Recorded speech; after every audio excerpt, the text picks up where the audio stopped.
आपने कहानी लिखी, पूरा ख़त्म कर लिया, तो बिकॉज़ ये आपकी कहानी है और अब जिसके जो भी पोर्शंस आपको लगता है कि आप कहीं ये टीवी पे भी देख रही हैं आप, आपके लिए ट्रिगरिंग था, वही टाइम आपको याद आ रहा था? या एक काइंड ऑफ वो नहीं होता इंसान रैप अप कर लेता है सारी चीज़ें, क्लोज़र हो जाता है, एक सुकून सा मिल जाता है या बस एक चैप्टर क्या अच्छा, फीलिंग थी आपकी? हैरत की बात ये है कि मुझे ट्रिगर नहीं किया इस चीज़ ने। हुँ, और मुझे बहुत सारे लोग ड्रामा देख के जैसे आसिम की वो जो उसमें रज़ा की हुँ, बीमारी और वो वाला पोर्शन जिन्होंने मेरे हस्बैंड जब बीमार हुए थे तो सबका देखना मिलना मिलने हुँ, आते थे सब। तो वो सब उस स्टेज से गुजरे। फिर मतलब हर फैमिली में भी ऐसा होता है हुँ, कि कोई ना कोई इस बीमारी से लड़ा हुआ होता है। सबको अपने हुँ, अपने प्यारे याद आ या रहे थे क्योंकि बहुत सारे लोग मुझे मैसेज कर रहे हैं। मैसेज कर रहे थे और वहाँ पे भी लिख रहे थे हुँ, सोशल मीडिया पे। सबसे ज़्यादा इसकी धूम मचने की वजह भी ये थी कि रिलेटेबिलिटी बहुत बहुत थी, हर ज़्यादा, औरत या रिलेट कर रही थी हुँ, उसके साथ। मुझे भाभी ने मुझे कॉल करके कहा कि मैं तो डिप्रेशन में चली गई हूँ क्योंकि कोई 5 साल पहले मेरे भाई के साथ भी यही कैंसर डायग्नोज़ हुआ और उनको भी हुँ, प्रॉब्लम था सर। तो उन्होंने कहा मैं बहुत डिप्रेशन में चली गई हूँ। मैंने कहा हैरत की बात ये है कि मुझे नहीं, शायद मैं वो उन सारे रास्तों से हुँ, गुज़र के अब मैं हील हो चुकी हूँ या या मैं पत्थर हो चुकी हूँ। नहीं, पत्थर तो नहीं कहेंगे, आप इतनी सेंसिटिविटी से लिखती हैं। अभी आपने जो मुझे बताया कि किचन में वो मौत आई होती है, तो ये पत्थर दिल इंसान नहीं लिख सकता ऐसी बातें। हाँ, एंड आई फ़ील कि वो जो आप मुझे सीन बता रही हैं, अब मैं साइकोलॉजिस्ट, काउंसलर बन रही हूँ, तो मैं थेरेपिस्ट बन रही हूँ, लेकिन वो मुझे लगता है वो डीप डाउन आपके अंदर की आवाज़ थी, जी, जो शायद बिल्कुल। आपके अपने सवाल हों कि क्यों लेके बिल्कुल। जा रहे हो मेरे छोटे बच्चे, मेरे हाँ, मियाँ को क्यों एग्ज़ैक्टली वो लेके यही जा रहे हो, कहता है यू कि नो? मेरे बच्चे या झूठे हैं। बट आल्सो हाँ, देन द फैक्ट कि मौत तो सबको आनी है, तो वो हाँ, शायद आपके डीप डाउन खुद आपके इमोशंस आ रहे थे। तो एग्ज़ैक्टली। पत्थर दिल तो आप नहीं हैं। बट एक सिंगल मदर हुँ, होना, बन जाना, हुँ, और जब आपके हस्बैंड चले गए, हुँ। कितना मुश्किल था? आपको लगा आपके पाँव के नीचे से ज़मीन चली गई है? वो जो कहते हैं ना कि मियाँ हस्बैंड जो होता है वो आपके सर का आसमान होता है। हाँ, डिड यू बिल्कुल। रियली फ़ील कि ये सही है और वो चले गए तो आसमान चला गया, ज़मीन चली गई? बिल्कुल मैंने फ़ील किया, बिल्कुल मुझे पहली दफ़ा पता चला कि हमें रात को डर भी लगता है। हुँ, जब तक आसिम थे मुझे कभी रात को डर नहीं लगा। लेकिन हुँ, अ, एक मामूली सा खटका भी होता था तो मैं और हुँ, मेरे बच्चे घबरा के उठ के बैठ जाते थे। हुँ, तो डर भी लगा। अम, बहुत बहुत कुछ फ़ील किया। लेकिन एक चीज़ अगर नहीं कहूँगी तो वो बहुत बड़ी नाशुक्री होगी कि अल्लाह पाक की दुनिया बहुत अच्छी भी है। बिल्कुल, बिल्कुल। ये बहुत गलत बात हो जाएगी कि या हम अपनी ज़िंदगी के सिर्फ डार्कर साइड्स दिखाएं, हुँ, लेकिन हम पॉजिटिव लोगों को भूल हुँ, जाएं। बहुत अच्छे मोहब्बत करने वाले लोग भी नज़र आए। हुँ, इतने अच्छे लोग मिले, इतने अच्छे लोग मिले कि अभी एक की खूबी मैं गिन के ख़त्म करती थी तो हुँ, दूसरा कोई ना कोई अल्लाह का नेक हुँ, बंदा मुझे नज़र ज़रूर आता था। बिल्कुल।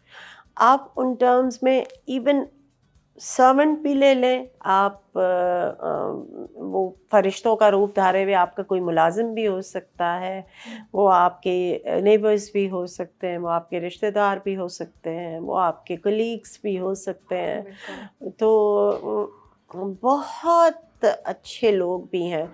दुनिया को थोड़ा सा हुँ, इतना भी डिसरिगार्ड नहीं करना चाहिए। हुँ, हम ये कहना शुरू कर देते हैं बहुत अच्छे लोग भी हुँ। थे। आप बिल्कुल ठीक कह रही हैं और जहाँ हम नेगेटिव की बात करते हैं, वहाँ पॉज़िटिव ज़रूर उम्मीद ज़रूर लोगों को देनी चाहिए।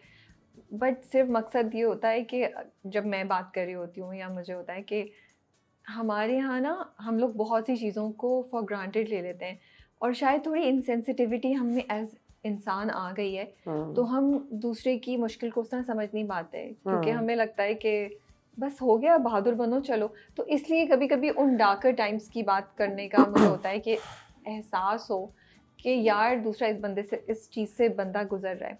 हुँ, और वैसे भी जब कोई आपको सुनेगा, जो हुँ, खुद इस चीज़ से गुज़रा है, तो उसको उम्मीद ही आएगी। वो होता हुँ, है ना कि अच्छा हम अकेले नहीं हैं, जिसके हाँ, वो एक बहुत बड़ी एक स्ट्रेंथ होती है दैट यू नो कि हाँ, there are other people who facing the same thing and surviving. So हाँ आप भी you will हाँ also, जैसे अब आपने बिल्कुल बोला कि मेरे साथ हुआ, लेकिन फिर उसके बाद आपने उम्मीद भी दे दी है हाँ कि बिल्कुल घबराए नहीं, अगर बुरा हो रहा है तो अल्लाह बहुत से वसीले भेज देता है. भेज देगा तो मुझे लगता है वो बैलेंस की बात हम हाँ करें. लेकिन क्या 2-3 चीजें आप बोलेंगी जो दुनिया शायद उनको इम्पोर्टेंस भी नहीं देती है, हाँ लेकिन वो एज अ सिंगल मदर बहुत चैलेंजिंग होते हैं? देखिए सिंगल मदर मुझे लगता है कि ये चीज़ बहुत अननेसेसरी डिस्कस होती है कि जो वर्किंग मदर होती है, सिंगल मदर होती है, वो उस तरह बच्चों को टाइम नहीं दे पाती है. मुझे लगता है कि माँ और बेटियाँ स्पेशली अगर वो अकेले घर में रहती हैं तो उनकी जो बॉन्डिंग बनती है वो 7 मर्दों की ताकत के बराबर होती है. Okay. इतनी उसमें ताकत होती है, इतनी उसकी मैच्योरिटी का लेवल होता है. बिल्कुल. और शायद मुझे सारी दुनिया यही कहती है कि ऐसे नहीं करना चाहिए था, लेकिन मैं ये कहती हूँ कि मैंने बहुत अच्छा किया कि मैंने अपनी ज़िंदगी में होने वाले तमाम प्रॉब्लम्स अपनी क्लास 3 की बच्ची से लेके अपनी क्लास 1 की बेटी के साथ शेयर किए. और मेरी बेटियाँ बहुत जल्दी बड़ी हो गईं, इतनी बड़ी हो गईं कि मुझे कभी वो बच्चे याद ही नहीं हैं, ना मुझे उनकी कभी कोई ज़िदें याद हैं. कभी मुझे याद नहीं कि मैंने अपने बच्चे को खड़ा करके पूछा हो कि तुमने ये क्यों किया. मुझे कभी उन्होंने शिकायत का मौका ही नहीं दिया. इतना उसका मुझे मैं ये कहती हूँ कि एक तो उनके अंदर उनके इनबिल्ट उन्होंने अपनी सेल्फ सेंसरशिप और अपना वो सारा वो जो मैकेनिज्म उनका इतना स्ट्रांग हो चुका था.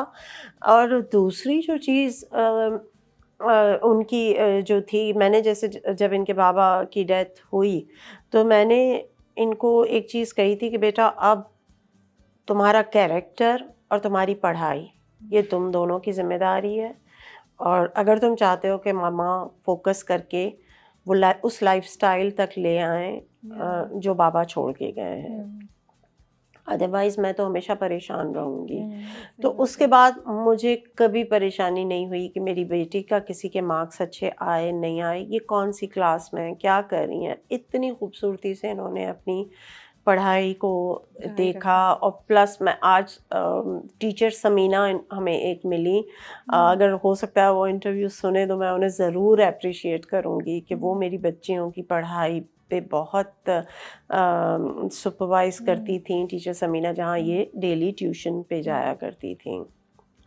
तो वो भी हमारी बिल्डिंग में होती थी. मेरी नेबर्स, मेरी जो फ्रेंड रज़िया होती थी, उसने बहुत अच्छे से इनका ख्याल देखिए रखा. कितने अच्छे लोग आप मेंशन अच्छे कर रही हैं लोग ना. मुझे मिले. मेरी Yeah. कज़न सादिया जो मेरी दोस्त भी, फिर उसके बेटियों ने भी इनको बड़ी बहनों की तरह संभाला, पाला संभाला.